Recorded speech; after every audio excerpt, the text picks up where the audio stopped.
नमस्कार दोस्तों, आज बात करेंगे। हमेशा बोला जाता है कि मन में दया भाव रखो, लोगों को दो, कुछ सेवा करो, कुछ दान करो।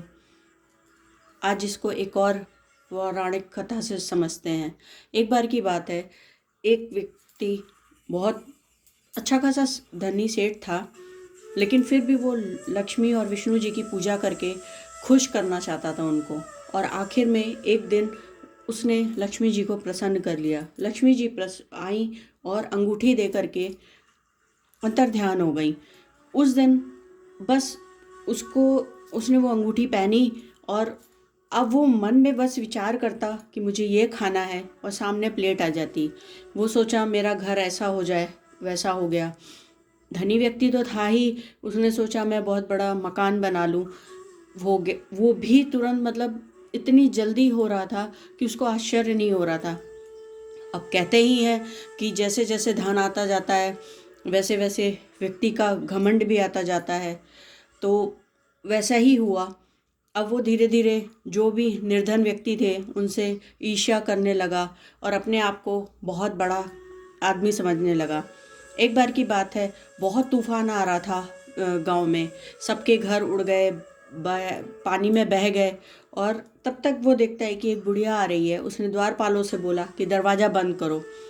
उस बुढ़िया ने बोला कि मेरा घर बह गया है, थोड़ी देर इस बारिश में कहाँ जाऊंगी, मुझे कृपा करके इस बारिश में थोड़ी देर के लिए अंदर आने दो।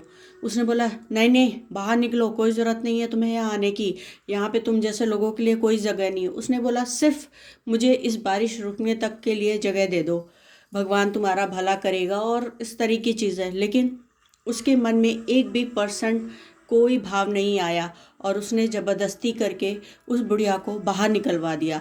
जैसे ही उसके प्रांगण से वो बुढ़िया बाहर निकली, एक बिजली गिरी और उसका घर तहस नहस हो गया, जलने लगा उस बारिश में भी।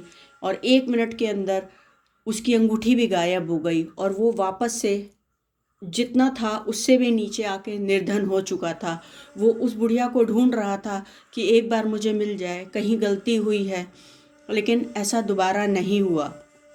तो दोस्तों, सिर्फ यही बोलते हैं कि कभी कभी कोई चीज़ परीक्षा लेने आती है, उस परीक्षा में हम कैसे सफल होते हैं या असफल होते हैं, फिर वहीं से हमारा निर्धारण हो जाता है।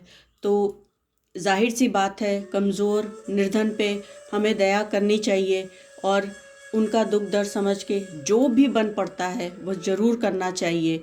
आज के लिए इतना ही। कल फिर मिलते हैं किसी नई स्टोरी के साथ, कुछ नई सीख के साथ। अगर पसंद आती है तो लाइक शेयर कमेंट ज़रूर बनता है। Thank you so much.